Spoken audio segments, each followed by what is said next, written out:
Hey, hi, neighbor Al here again. Happy Dog Farm. I think it's the 22nd of May, which means statistically last frost is supposed to be behind us. Yeah, that would be really good considering all my buds are dead. Anyway, so this year I'm working on keeping them alive and pruning and training and all the other stuff, hoping that next year's a better year.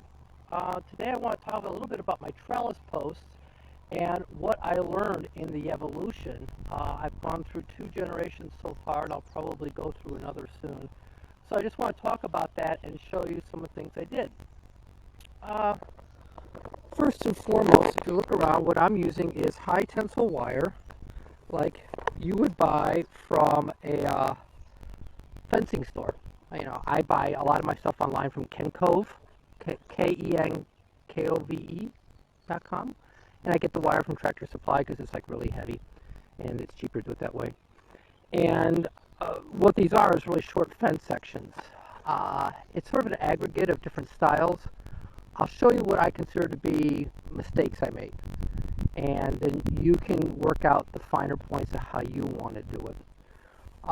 First of all, let's just take a look at the ends. These trellis ends are just really an H-frame. It's very much like a half corner of my fence. Okay, same idea, really exactly the same idea. That hasn't worked badly. There are other ways to do it. You'll see them with an anchor and all the wires come down to the anchor. There's other ways to do it. The other thing you'll notice is on this section is these are split posts. This is locust.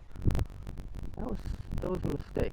That was a misunderstanding when I was talking to somebody. So I don't recommend that. I recommend round or square, but split, really kind of a pain in the butt to work with. So I wouldn't go there. Secondly, you had the diagonal brace in there.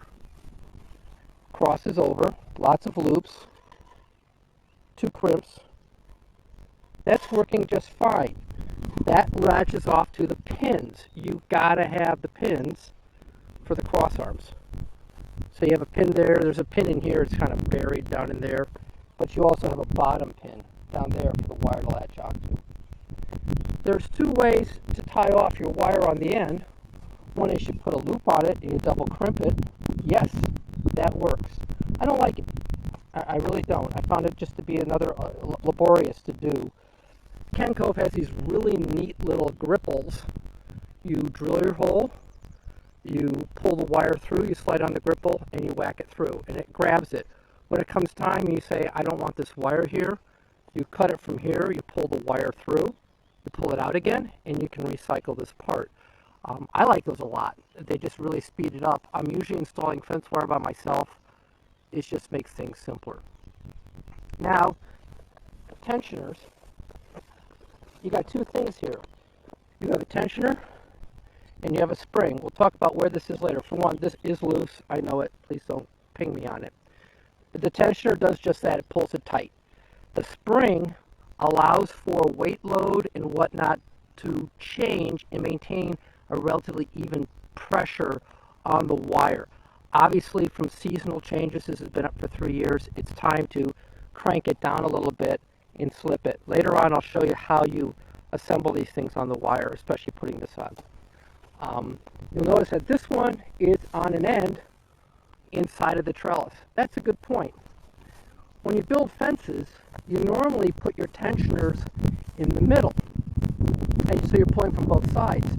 That's great for fences. It's really stupid for trellises like these.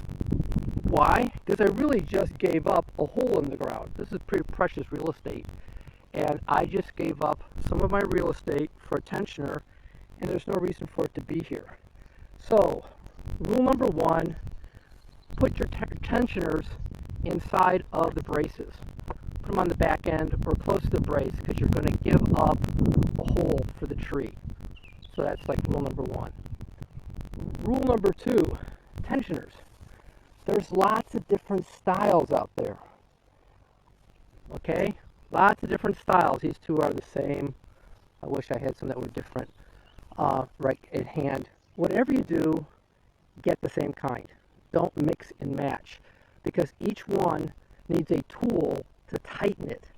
And there are different widths. There's subtle differences between them. So you don't want to be messing around. Which tool do I use to tighten? Settle on a tensioner style you like. This one I actually don't like. I like the ones that you have both the cam here on the top. Close that up. You got the cam on the top, but you also have flat sides on here, so you can actually use other tools to tighten these things down if you happen to stumble on one that's loose. So this isn't my favorite, but it's a perfectly adequate, very strong, live longer than me tensioner. Okay. Now, wire on the post. In this case, whether it was round or flat, and I'm going to keep walking around a little bit here, I drilled using a ship's auger. It's a type of drill bit. And I used a cordless drill gun, and I went right through the wood. That allows that wire piece there to move back and forth under tension. And although when you staple, you're supposed to staple in a way that takes care of that, I don't have to worry about it. This works really well. All I did was walk around with a fence post, tree post, and I just used that to mark off heights, and it worked very well when I drilled my holes. So that worked out really well. Lesson learned, ship's auger, just go right through the wood. It works great. My drip line is 1 foot off the ground. You do what you want to do. That's where I put it. I like it down there. It works right across, and it goes into the main manifold, descends into the manifold. The valves are all on one end.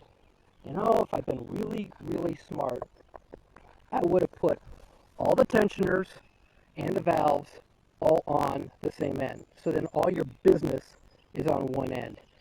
You're not giving up a hole at the other end. You can actually put a hole inside the brace, which I've seen done.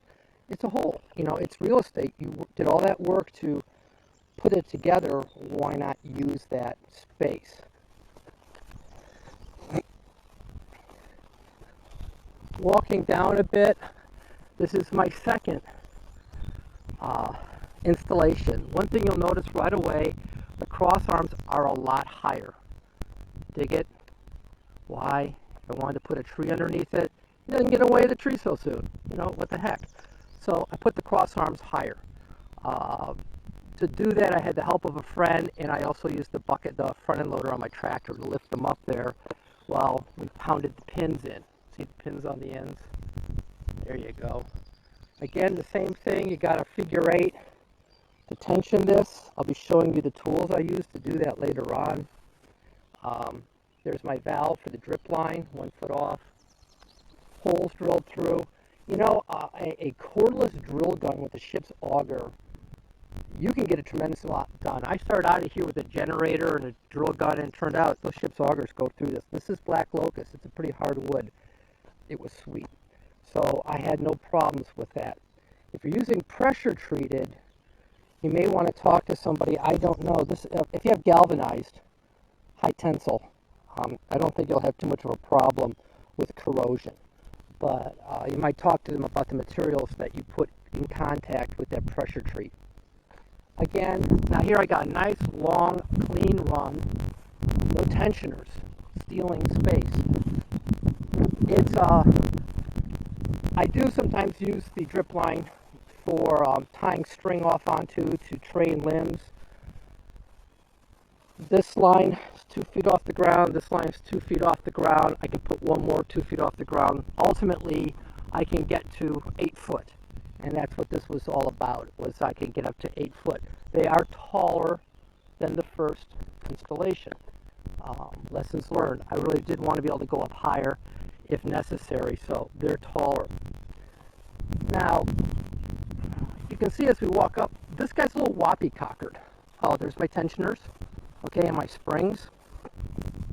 It's all good. It's wobbly-cockered, as are some of the other ones, and this is because they're not pounded in. They're dropped into their anchor holes. I have a post hole digger on the back of my tractor that I use to auger the holes in, which was very difficult. This is a high clay soil, and periodically it would take the tractor, and I had to get the tractor out of the hole. It was really bad. But they're dropped in. You really want that hole to be as snug as possible, or, and I may do it later this year, you want to fill it with gravel all the way around and tamp it solid to keep these posts firm up. And you'll see stuff on the interweb about things you can do to brace them. The other part is when you're tensioning that figure eight or you're pulling on your tension wires, every now and then you can get kind of carried away and you'll literally pull. If you think of that as the heel and that is the toe, you can literally start pulling the heel out of the ground under tension. So I would say that's like way too much tension. Start tightening from the top and you work your way down. There's just less leverage on it. It'll work fine. You'll probably notice too, I'm going to back up carefully, you can see that that hardwood locust post is bending slowly under the tension of both the cross brace and the lines on it. There's a lot of force on these things. So, a little bit of what's good enough, you don't need more.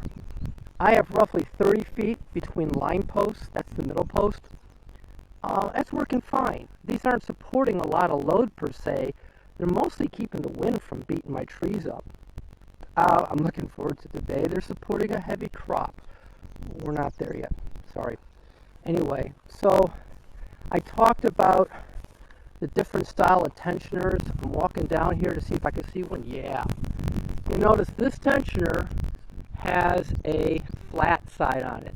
The nice thing about that is you can take a wrench, like you might have one on the tractor or something, and you might not have your tensioning tool with you, and you can just put that on there. Also, it doesn't have that fancy spring flapper thing. This is simply a gravity drop pin. These work great. These are cheaper. Not much, it's a nickel, it's a dime, but what actually comes out is they're better because it's just the simplicity of design. You got the flats here plus the cam plus a really simple little drop pin. I like that a lot. You'll notice the drip irrigation hose, it rises, you put the full in the figure eight to clamp it, and I just hang it on the wire, and that works out well for me. When I run these, I use a spinning jenny. A spinning jenny is a Lazy Susan style wire spool, where instead of the spool of wire being up or down, it's laying horizontally, and you unreel the wire that way. I can't say enough about how important that is to what you do. And what you're probably going to do, what I found useful, is I would do like 3 rows at once.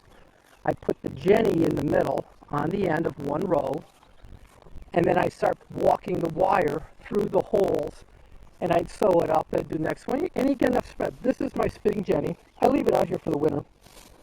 A little weed eating. It needs some cleaning up. But it's just a really nice device. It comes with a ground stake. Something I'll say to you about this with the ground stake is that don't just stick it in the ground. Get a big sheet of thick plywood or something, drill a hole in it, and rest it on that, because it will not rest evenly otherwise. That sheet of plywood's been serving me for 3 years now, and it's not going to last much longer. But drill a hole, get a sheet of plywood to put underneath it, put the jenny on top of it. You'll have a level surface, it won't snag, and the wire will unreel easily. There's a rubber washer beneath the turntable section that acts as a brake. So when you stop pulling, it stops spinning, and then you don't get this wire flying all over the place like your Zebco fishing reel when you were a kid and it rat nested. Remember that? Yes, I know, I need to weed eat underneath my trees. Anyway, my fence line. So far so good. Spinning jenny, very important. And pound in end gripples, really, really nice as opposed to first generation crimp. When you do crimps, though, you do 2. You don't just do 1, you crimp twice. These will slip. 2 in a row like that, it keeps the tension off of it, it works better. I will be coming out in another video showing you all the different tools I used to do this. You need pins for your end posts. Everywhere you do a cross arm or the like, you need to have pins. And you want that pin to be long enough to traverse your vertical, and you want to be able to go in I'd say 2/3 of the diameter of your cross arm. You can tell with this one that wood's starting to split. That could give me trouble later, and I may have to service it. But it's starting to split from hanging on that pin for so long. So you can't go in just a little way, or it'll just start tearing the wood up. Springs. When people do fences, they usually only put a spring on one wire. They count the clicks that they're using to tension it. And after they get the spring to the right tension, they count the same number of clicks for each one that don't have a spring on it. The idea being they're all kind of a uniform tension. Do what you want. How's that? But that's how you can save some money and not by buying springs. Okay, you don't have to buy springs. I'm sorry about the focus thing. I'm trying to keep up here. This tent, you can see this one. I have some tension on it still. It's relatively taut. You can see. You can just see. These are a little floppy. I gotta get out here with the tool. They do make a universal tool. It does work, and I'll show you the different tools in the next video. There we go. Trying to end this all. That's the first video on this. I don't know how many more I'm going to do, but I know I'll do one more on the tools that I use to do this. Some tools which were maybe not such a good, not use of money. Other tools which turn out to be, oh wow, that was a good idea. One thing's for sure, do not try to cut this stuff with regular wire cutters. It is very hard steel. It will chew up your wire cutters that were made for cutting copper or aluminum. Don't cut that. Get a tool that's designed. Bolt cutters will work, or they do make cutters for steel cable. You want to use those. Okay, that's it for today. I got really big clouds up there, and I just finished chipping paint. I'm hot. Nice to see you all. Take care. I hope this has helped you out. Talk to you later. Bye-bye.